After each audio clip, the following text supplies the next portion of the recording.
Hello everyone, welcome to Uttam's academy turning point Kadapa. మరి AP హైకోర్టుకు సంబంధించి జిల్లా కోర్టు ఎగ్జామినేషన్స్ మనకు 20 నుంచి జరగబోతున్నాయి. మరి ఇప్పటికే చాలామందికి హాల్ టికెట్స్ కూడా రావడం జరిగింది. చాలామంది కూడా అందరికీ వచ్చాయి. ఇంకొందరు అయితే మాత్రం వాళ్ళు చేసిన కొన్ని తప్పిదాల వల్ల అయితేనేమి ఆ యొక్క ఎట్లా హాల్ టికెట్ డౌన్లోడ్ చేసుకోలేకపోతున్నారో ఆ యొక్క కారణాలు తెలియకపోతేనేమి చేసుకోలేకపోతున్నారు. కానీ మిగతా అందరూ కూడా హాల్ టికెట్స్ అయితే డౌన్లోడ్ చేసుకున్నారు. మీకు ఇంకా ఏమైనా ప్రాబ్లం ఉందంటే మనకు ఉత్తమ్స్ అకాడమీ నెంబర్కి అయితేనేమి లేదా మీకు ఫుల్ క్లియర్గా కావాలనుకుంటే ఏపీ హైకోర్టుకు మీరు కాల్ చేసి టోల్ ఫ్రీ నెంబర్ కాల్ చేసి మీకు డౌట్స్ అన్నీ కూడా మీరు క్లారిఫై చేసుకోవచ్చు. మరి ఇప్పుడు ఇక ఎగ్జామినేషన్స్కి వెళ్తున్నాం. వెళ్ళేటప్పుడుగా మనకు ఒక ఇన్స్ట్రక్షన్స్ ఇచ్చారనమాట. చాలామంది దాన్ని పూర్తిగా చదవలేకుంటే నేను ఇప్పుడు క్లియర్ కట్గా మీకు చెప్పడం జరుగుతుంది. ఈ యొక్క ఫాలో ఇక 10 టాప్ మోస్ట్ ఇంపార్టెంట్ ఇన్స్ట్రక్షన్స్ అయితే మాత్రం మీరు కంపల్సరీ ఫాలో కావాలి. మరి ఎగ్జామినేషన్కి వెళ్ళబోయే ముందుగా మీరు ఎటువంటి ఇబ్బంది పడకూడదు అనుకుంటే మీకైనా డౌట్స్ ఉన్నా మీరు ఈ యొక్క ఇన్స్ట్రక్షన్స్ అన్నీ కూడా ఒకసారి క్లియర్గా చదవండి. మరి మీకోసం ఈ యొక్క ఇన్స్ట్రక్షన్స్కే ఇక్కడ చెప్తున్నాం. సో ఎగ్జామ్స్కి వెళ్ళే ముందుగా ఒక్కసారి ఈ యొక్క 10 గమనించి మీరు ఎగ్జామ్కి వెళ్తే మీరు ఆ యొక్క ఎగ్జామినేషన్లో ఎటువంటి డిస్టర్బెన్స్ కాకోకుండా టెన్షన్ లేకోకుండా కూల్గా ఎగ్జామ్ రాసుకోవచ్చు. సో ఫస్ట్ ఆఫ్ ఆల్ మనకు చేయాల్సిన పని ఏమంటే మీరు ఆందోళన చెందగాకండి. ముందుగానే ఓయమ్మ ఏందో ఎగ్జామ్ వచ్చేసింది, నేను చదవలేకపోయినాను, అది వస్తుందేమో ఇది వస్తుందేమో ఏం భయపడద్దండి. సో ఇప్పటికి ఆల్రెడీ పేపర్ సెట్ అయిపోయి ఉంటుంది. మీరు ఏం వర్రీ కావద్దండి. కంపల్సరీగా అన్నీ కూడా మీరు చేయాల్సిన పని ఏమంటే ఈ 4-5 రోజులు ఇలాంటి 1-2-3 వరుసగా ఉన్నాయి. ఇంకా ఎవరికైతే ఎగ్జామ్ ఉందో మీరందరూ కూడా కంప్లీట్గా మీరు రివిజన్ మాత్రం చేసుకోండి. కటా మార్క్ ఎంత ఉంది, అది వస్తుందా ఇది వస్తుందా, వాళ్ళకి ఎట్టొచ్చింది, ఏం టెన్షన్ పడద్దండి. పేపర్ సిద్ధం అయిపోయింది. కానీ మనం ఏమనుకున్నా ఇప్పుడైతే కుదరదు. సో మనం చేయాల్సిన పని ఈ యొక్క 1 డేనా 2 డేసా 4 డేసా ఏమైతే మీకు డేస్ ఉన్నాయో దాన్ని మీరు పాజిటివ్గా మలుచుకొని ముందుకెళ్ళండి. మరి ఇన్స్ట్రక్షన్స్ ఏం చెప్తున్నారంటే హాల్ టికెట్ మస్ట్. సో కంపల్సరీగా మీరు హాల్ టికెట్ అనేది సిద్ధం చేసుకోండి. సో డౌన్లోడ్ చేసుకున్నారు కదా, ఒకసారి చదవండి. దాంట్లో మిస్టేక్స్ ఉన్నాయి ఒకసారి చూడండి. మీరు దాన్ని సిద్ధంగా పెట్టుకోండి. ఇంకా సో దానికి ఏమేమి కావాలో కూడా చెప్తాను. సో హాల్ టికెట్ అనేది కంపల్సరీ ఉండాలి. సో వితౌట్ హాల్ టికెట్ మిమ్మల్ని లోపలికి కూడా అలో చేయరు. మిగతా ఎగ్జామ్స్ లాగా కానీ రిక్వెస్ట్ చేసుకుంటే అది అనుకుంటారు కదా, ఈ యొక్క కోర్ట్ ఎగ్జామ్స్కి అయితే మాత్రం ఎటువంటి పరిస్థితుల్లో కూడా ఏ చిన్న తప్పు ఉన్నా కూడా మిమ్మల్ని అలో చేయరు. కాబట్టి కంపల్సరీగా హాల్ టికెట్ అయితే కంపల్సరీ ఉండాల్సిందే.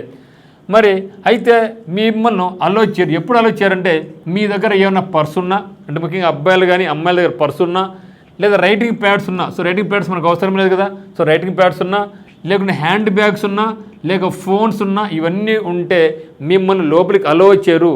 కేవలం మీ దగ్గర పెన్ను మాత్రమే, హాల్ టికెట్ మాత్రమే ఉండాలా. మిగతా ఏ వస్తువులు కూడా మీ దగ్గర ఉండకూడదు. ఓకేనా. సో కాబట్టి ఇవి లేకుండా మీరు చూసుకోండి. మరి original valid identification card compulsory కావాలి. సో హాల్ టికెట్తో పాటుగా చాలా మోస్ట్ ఇంపార్టెంట్ థింగ్ ఏమంటే అసలుకి ఇక ఎగ్జామినేషన్ రాయిపోయింది మీరా కాదా అని వాళ్ళకి తెలియాలి. కాబట్టి కంపల్సరీగా మనం ఏం చేయాలంటే original, not duplicate. So original తీసుకెళ్ళాలా. సో ఒరిజినల్ ఐడెంటిఫికేషన్ ఏమి తీసుకెళ్ళచ్చు అంటే మీరు పాస్పోర్ట్ కానీ, మీ దగ్గర ఒక పాస్పోర్ట్ ఉన్నా, లేకుంటే పాన్ కార్డు కానీ, లేకుంటే ఓటర్ ఐడి కానీ. బట్ గమనించండి, ఇక ఓటర్ ఐడి కానీ, పాన్ కానీ, పాస్పోర్ట్ కానీ, ఆధార్ ఏదైనా సరే మీకు హాల్ టికెట్కు అది మీకు మ్యాచ్ అయి ఉండాలి. మరి ఎక్కువ వేరియేషన్ లేకోకుండా చూసుకోండి. అది కంపల్సరీగా పేర్లు, అడ్రస్ అని మారిపోతాయి. ఆధార్ కార్డు ఒక అడ్రస్, దీనిలో ఒక అడ్రస్, అది కాదు. సో మెయిన్ ఆ యొక్క ఫోటో, ఆ యొక్క డేట్ ఆఫ్ బర్త్, ఆ యొక్క పేరు టేల్ అవుతున్నది కంపల్సరీ చూస్తారనమాట. ఓకే. కాబట్టి పాస్పోర్ట్ కానీ, పాన్ కార్డు కానీ, ఓటర్ ఐడి కానీ, ఆధార్ కానీ, లేదంటే గవర్నమెంట్ ఎంప్లాయీ ఐడి కానీ, మీరు ఒకవేళ ఎంప్లాయీ అంటే ఆ యొక్క ఐడి కార్డు, లేకుంటే డ్రైవింగ్ లైసెన్స్, వీటిలో ఏ ఒక్కటినే సరిపోద్ది. అందుకని ఇవన్నీ జోలు పెట్టుకుని పోమాకండి. సో ఏదైనా సరే ఒక్క ప్రూఫ్ సరిపోద్ది. సో పాస్పోర్ట్ కానీ, పాన్ కార్డు కానీ, ఓటర్ ఐడి కానీ, ఆధార్ కానీ, గవర్నమెంట్ ఎంప్లాయీ ఐడి కానీ, డ్రైవింగ్ లైసెన్స్ కానీ, ఈ వాటిలో ఏది ఉన్నా కూడా సరిపోద్ది. అది కూడా కంపల్సరీగా ఒరిజినల్ ఉండాలి. కాబట్టి హాల్ టికెట్తో పాటుగా మనకు ఉండాల్సింది ఈ ప్రూఫ్ ఉండాలి. ఈ ప్రూఫ్ లేకపోతే మిమ్మల్ని బయటికి పంపిస్తారు అంతే, అసలు అలో చేయరు అంతే. కంపల్సరీగా ఒరిజినలే ఉండాలి, నాట్ డూప్లికేట్. ఒరిజినల్ కార్డు మన కాడ ఉండాలి. ఇది 3ది. నెక్స్ట్ 4వది ఏమంటే చాలా ఇంపార్టెంట్ వన్. ఒకవేళ హాల్ టికెట్ మీకు ఇప్పుడు డౌన్లోడ్ అయిపోయింది, హాల్ టికెట్లో మీకు హాల్ టికెట్ ఫోటో లేకుండా వచ్చి ఉంటే అలో చేస్తారు. దానికి కండిషన్స్ ఉంటాయి. లేకుంటే ఫోటో చాలా చిన్నదిగా వచ్చి ఉండాలి, దానికి కొన్ని కండిషన్స్ అలౌ చేస్తారు. లేదా మీ యొక్క సిగ్నేచర్ అక్కడ లేదు, అలౌ చేయరు. కానీ కొన్ని కండిషన్స్తో మేము అలౌ చేయరు. ఏ కండిషన్ అంటే ఈ హాల్ టికెట్లో మీ యొక్క ఫోటో లేకపోయినా లేకుంటే ఫోటో చాలా చిన్నదిగా వచ్చినా, లేకపోతే మీ యొక్క సిగ్నేచర్ లేకుండా వచ్చినట్లయితే దానికి రెమెడీ ఏముంది అంటే ఆయన అలౌ చేస్తారు. కాకపోతే వాళ్ళు చెప్పిన కండిషన్ ఏమంటే బ్రింగ్ 3 పాస్పోర్ట్ సైజు ఫొటోస్. మీరు కంపల్సరిగా 3 పాస్పోర్ట్ సైజు ఫొటోస్ తీసుకెళ్ళాలా. అయితే అవి కూడా ఏమి duly attested by the gazetted officer.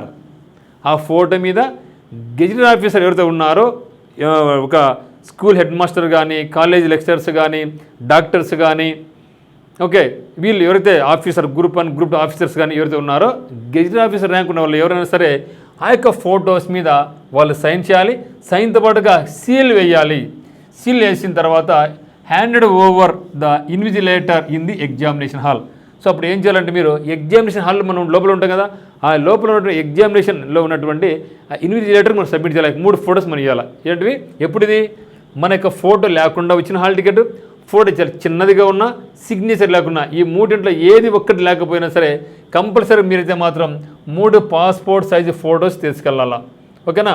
So అది కూడా ఏమి ఊరికే ఫొటోస్ కాదు, దాని మీద గెజిటెడ్ ఆఫీసర్ సైన్ ఉండాలి, సీల్ వేసుకొని పోయి అవి మీ ఎగ్జామినేషన్ హాల్లో ఎవరైతే మిమ్మల్ని ఇన్విజిలేషన్ చేస్తూ ఉంటారో వాళ్ళకి ఇవి అప్పగించాలి.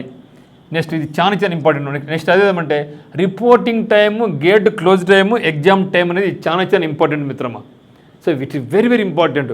ఒకవేళ ఎగ్జామినేషన్ టైం అయిందనుకోండి, మేము లోపలికి అలౌ చేయరు. గేట్ క్లోజ్ అయినా కూడా మిమ్మల్ని అలౌ చేయరు. నాకు టైం ఉందిలే, ఏం కాదులే, ఎగ్జామ్ టైం కాలేదు అనుకుంటుంది.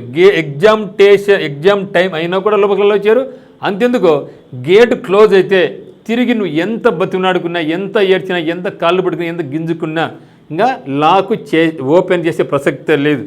కాబట్టి ఇక్కడ మనకు ఇంపార్టెంట్ మనకేమంటే రిపోర్టింగ్ టైం మనకు చాలా ఇంపార్టెంట్.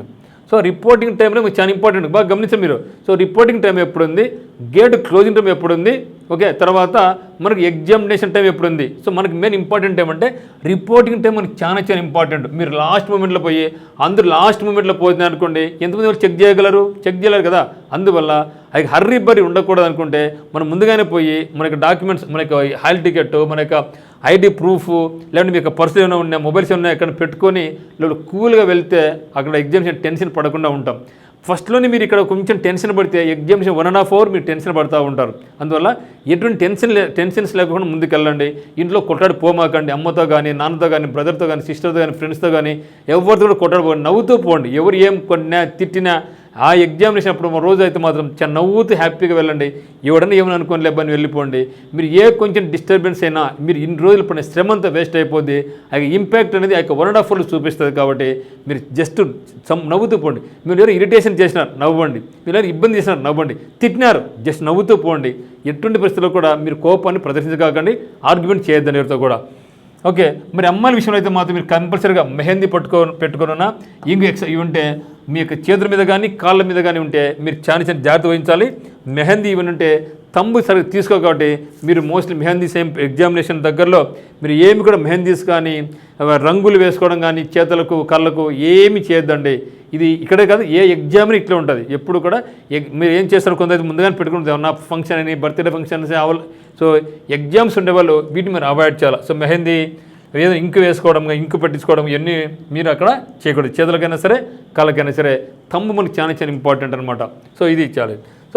సో దాంతోపాటుగా మీరు తెలిసిందేమంటే 7th ఇంపార్టెంట్ నోట్ ఏమంటే నాట్ అలౌడ్ ఎలక్ట్రానిక్ డివైజెస్. మీ దగ్గర ఏమైనా ఎలక్ట్రానిక్ డివైస్ ఉంటే అలౌ చేయరు. ఏంటివి అంటే మొబైల్ ఫోన్స్ కానీ, సెల్ ఫోన్స్ కానీ, క్యాలిక్యులేటర్స్ కానీ. అసలు మనకి క్యాలిక్యులేటర్ మనకు అవసరమే లే, మనకు ఉండేది ఓన్లీ జీకే, ఇంగ్లీషు, కాకపోతే కొన్ని ఎగ్జామ్ చేసి రీజనింగ్, దాంతో మనకు పని ఏది లేదు. సో క్యాలిక్యులేటర్స్ కానీ, ట్యాబ్లెట్స్ కానీ. ఇక్కడ ట్యాబ్లెట్స్ అంటే మిత్రమా జ్వరం మాత్ర, బేదుల మాత్ర, తలనొప్పి మాత్ర కాదు. ఓకే, ట్యాబ్ కానీ, ఐప్యాడ్స్ కానీ, బ్లూటూత్స్ కానీ, పేజర్, ఇటువంటి ఎలక్ట్రానిక్స్ ఐటమ్స్ ఏది కూడా లోపలికి అలౌ చేయరు. ఒకవేళ మీరు తీసుకెళ్ళినా కూడా మీరు బయట మీకు ఇవన్నీ కూడా మీరు బయట సబ్మిట్ చేయాలి. దానికి హోల్ అండ్ సోల్ రెస్పాన్సిబిలిటీ వచ్చేసి మేనేజ్మెంట్ ఇది కాదు, మీ రెస్పాన్సిబిలిటీ మాత్రమే. కాబట్టి ఎప్పుడు వరకు మీరు మ్యాక్సిమం వీలంత వరకు మీరు ఎత్తుపోకుండా వెళ్ళిపోండి. తర్వాత కంప్యూటరైజ్డ్ ఎగ్జామినేషన్ ఇది. సో కంప్లీట్గా మీకు ఆన్లైన్ ఎగ్జామినేషన్, ఆఫ్లైన్ ఎగ్జామ్ కాదు. కానీ మీరు ఎప్పుడైతే స్టార్ట్ చేస్తారో మీరు స్టార్ట్ చేసిన తర్వాత నుంచి 90 నిమిషాల్లో ఆటోమేటిక్గా క్లోజ్ అయిపోద్ది. అందువల్ల మీరు టెన్షన్ కూడా కాకండి, పక్కోటి రాసినాడు ఇది స్టార్ట్ చేసి ఏం అవసరం. మీరు ఎప్పుడైతే స్టార్ట్ బటన్ కొడతారో అప్పుడు మీ యొక్క టైం రన్ అవుతూ ఉంటుంది. ఇక టైం రన్ అవుతుందంటే మీరు టైం అట్లా ఇట్లా వాచ్ ఏం అవసరంలే. సో మీకు అక్కడ స్క్రీన్ మీద మీకు టైం అనేది డిస్ప్లే అయిపోతూ ఉంటుంది. టైం 90 minutes, 89, 80, 75 అటు 0 వచ్చిన తర్వాత 5, 4, 3, 2, 1 తర్వాత 0 క్లోజ్ అయిపోద్ది అంతే. మీరు ఏం చేసినా కూడా అది ఇంకా ఓపెన్ కాదు. ఓకేనా? కాబట్టి మీరు కంపల్సరీగా ఇది కంప్యూటర్ ఎగ్జామినేషన్ కాబట్టి పక్కోడు ఏం చేస్తున్నాడో, పక్కనమ్మ ఎట్లుందో, ఈడు ఎట్లున్నాడో ఏం అవసరంలే. ఆ విధంగా చూసినా కూడా తొంగి చూసినా ఇటు తొంగి చూసినా వాళ్ళకి ఏదైనా డౌట్ వస్తే గమ్మున బయటకు పంపిస్తారు. మీ పేపర్ మిమ్మల్ని వ్యాలిడేషన్ కాదు కాబట్టి మీ ఫోకస్ అంతా 1/4 మీ ఎగ్జామినేషన్, మీ సిస్టమ్ ఉంది. మీరు ప్రాబ్లం ఉందనుకోండి సిస్టమ్ మీద ఇమ్మీడియట్గా మీరు అప్పుడే ఇన్వెస్టిగేట్ చెప్పండి. సో ఇది నా ప్రాబ్లం ఉంది అనేసి, ఇది ఓపెన్ కాలే మూవ్ కాలే చెప్పండి, వాళ్ళు ఏదో రెక్టిఫై చేస్తారు అంతవరకే. అది పక్కని వానికి కాకండి, ఇవన్నీ డిస్టర్బ్ చేయకండి. ఓకే.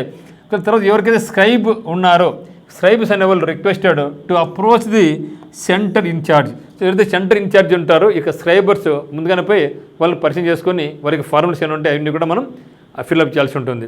తర్వాత last one, don't violate the instructions. ఎటువంటి పరిస్థితుల్లో కూడా వాళ్ళు ఇచ్చిన ఇన్స్ట్రక్షన్స్ను మీరు డీవియేట్ కాకూడదు, వైలేట్ చేయకూడదు. కంపల్సరీగా స్ట్రిక్ట్గా మనం ఫాలో కావాల్సిందే. ఎందుకంటే వీళ్ళు కోర్టు వాళ్ళు కాబట్టి ఏ చిన్న పొరపాటున కూడా ఏమి లేకుండా బయటకు తోసిపడేస్తారు. రిక్వెస్ట్ ఉండదు, కాళ్ళు పట్టుకొని ఏం చేసిన వాళ్ళు ఏం చేయరు. కాబట్టి ఏమైతే ఇన్స్ట్రక్షన్స్ ఉన్నాయో ఆ ఇన్స్ట్రక్షన్స్ అన్నీ కూడా సిన్సియర్గా ఫాలో కండి. మెయిన్ హాల్ టికెట్ ఒరిజినల్, తర్వాత ఫోటోస్ లేకుండా ఉంటే అవి మెయిన్ మనం చూసుకోవాలా. దీని మీకు క్యాస్ట్ సర్టిఫికేట్ అంట, ఈడబ్ల్యూఎస్ అంట, బీసీ ఏం మనకు అవసరంలే. మనకు కావాల్సింది కేవలం హాల్ టికెట్, ఫోటోస్, దానికి సంబంధించిన ఫోటోస్ ఉన్నాయా లేవో చూసుకోవడం, తర్వాత మనకు ఒరిజినల్ సర్టిఫికేట్ ఏమైనా ఉన్నాయో చూసుకోవడం, ఒక పెన్ను ఎత్తుకొని పోవడం. అయితే రీజనింగ్ అందుకు వాళ్ళు పెన్ను ఇస్తారో ఇయ్యారంటే మనకు వాళ్ళు రఫ్ వర్క్ ఇస్తారు. కానీ మీరు భయపడద్దండి, జీకేకు ఇంగ్లీష్కి రఫ్ వర్క్ అవసరంలే. కానీ రీజనింగ్ ఎవరికైతే ఉంటుందో వాళ్ళు రఫ్ వర్క్ అవసరం కాబట్టి రఫ్ వర్క్ వాళ్ళే ఇస్తారు. ఆ రఫ్ వర్క్ చేసిన తర్వాత ఇక పేపర్ మళ్ళీ మనం వాళ్ళకి అండర్ చేయాలి. మధ్యలో ఎటువంటి పరిస్థితులు మనకి బయటకు పంపించరు. ఆ ఎగ్జామ్ అయిన తర్వాతనే మనకు బయటకు పంపిస్తారు. కాబట్టి ముందుగానే మీరు చాలా జాగ్రత్తగా నీళ్ళు బాగా తాగి, ఫుడ్ బాగా తీసుకొని వెళ్ళిపోండి. ఎటువంటి నైట్ బాగా నిద్రపోండి. ఓకే, నిద్రపోయి పొద్దున్న వేసిపోండి. ఎందుకంటే ఇప్పుడు డే నైట్ మేలుకొని చదివితే వచ్చేదాం కాదు. ఇది పేపర్ ఆల్రెడీ అయిపోయింది. ఇది నాకు తీసిన అంటే అకాడమిక్ అనుకోండి, డే నైట్ చేసి చదువుకుంటే అవి గుర్తుంటే అనుకోవచ్చు. కానీ అట్లా కాదు. బిట్ ఎక్కడి నుంచి వస్తుందో ఎవరికి తెలియదు. నువ్వు ఇది ఇంపార్టెంట్ అనుకుంటావు, కానీ ఎగ్జామినర్ మాత్రం ఏది ఇంపార్టెంట్ కాదో, ఏది ఇస్తే క్లిష్టంగా ఉంటుందో అవి వాళ్ళు ఇస్తారు. కాబట్టి దాని గురించి వరి కాదండి. పేపర్ అన్ని సెట్టింగ్ అయిపోయింది, మీరు చదివేసినారు, అయిపోయింది. కూల్గా వెళ్ళండి. ఆ సెంటర్లో పోయి ఆ బుక్ చూసి ఈ బుక్ చూసి వాడిని చూసి ఈడు చదువుతాను చూసుకొని అనవసరం గాబరాబడి టెన్షన్ పడి ఉండేది పోగొట్టుకోమాకండి. నవ్వుతా పోండి, ఎగ్జామినేషన్కి రాయండి, నవ్వుతా బయటకు వచ్చేసేయండి. తర్వాత చూద్దాం మళ్ళీ. ఓకే మిత్ర. సో ఇక్కడ reach before the reporting time. ఇది నేను కోరుకుని మిమ్మల్ని అందరూ ఏమంటే, సో ఇంత కష్టపడినాము, ఇన్ని ఫీజులు కట్టుకున్నాము, కోచింగ్లో పోయినాము, ఆన్లైన్ కోచింగ్ తీసుకున్నాము. కాబట్టి ఎగ్జామ్ని రిపోర్టింగ్ టైంకి వెళ్ళండి. ఎందుకంటే ఎగ్జామ్స్ కొంత దూరంగా వచ్చినాయి, దగ్గర లేవు, అక్కడ ఫెసిలిటీస్ అయినా ఉన్నాయో చూసుకొని ముందుగానే వెళ్ళడానికి ట్రై చేయండి. అక్కడ మీ ఇబ్బందులు ఏమైనా ఉంటే, లేదంటే బస్సులు ట్రైన్కి కరెక్ట్ టైం కాకుండా ముందుగానే పోయేదాన్ని ట్రై చేయాలని మీరు మార్గాలు ఎంచుకోండి. కాబట్టి reach before the reporting time కన్నా ముందుగానే వెళ్ళని ట్రై చేయండి. ఎప్పుడు కూడా మీరు గేటింగ్ క్లోజింగ్ టైం మీరు ఎప్పుడు గుర్తుపెట్టుకోదండి. So not exam time or closing time. Late closing time కానీ ఎగ్జామ్ టైం కాదు, మనకు కావాల్సింది రిపోర్టింగ్ టైంకు. సో దర్శకుల మిత్రమా, సో ఉత్తమ్స్ academy turning point coaching centre wishes all the very best. మీకు ఏ డౌట్స్ ఉన్నా కూడా మనకు ఉత్తమ్స్ అకాడమీ నెంబర్ 8688080802కి మీకు కాల్ చేసి మీకు డౌట్స్ ఏమంటే కూడా మీరు క్లారిఫై చేసుకోవచ్చు. ఎందుకంటే చాలామంది హాల్ టికెట్ డౌన్లోడ్ చేసుకోలేకపోయినారు. మరి ఉత్తమ్స్ అకాడమీకి చాలామంది 100 మంది అభ్యర్థులు ఫోన్లు చేసి హాల్ టికెట్ డౌన్లోడ్ కాలేదంటే వాళ్ళందరూ హాల్ టికెట్ డౌన్లోడ్ చేసి మేము వాట్సాప్ ద్వారా పంపించామన్నమాట. సో మా సైడ్ నుంచి మాకు ఎంతవరకు వీలవుతుందో అంత సహాయం అయితే మేము మీకు చేస్తూ ఉన్నాం. సో మీ వెల్ఫేరే మా యొక్క ఉన్నతికి కారణమవుతుంది. కాబట్టి మీకు ఏమైనా డౌట్స్ ఉంటే మా చేతనైనంత వరకు మేము సాయం చేస్తాం మిత్రమా. కాబట్టి ఏమైనా డౌట్స్ ఉంటే ఈ యొక్క నెంబర్కు ఒకసారి మీరు కాల్ చేయండి. సో ఆల్రెడీ ఏమైనా ఇబ్బందులు ఉంటే మా చేతన సాయం మేము మీకు హెల్ప్ చేస్తాం.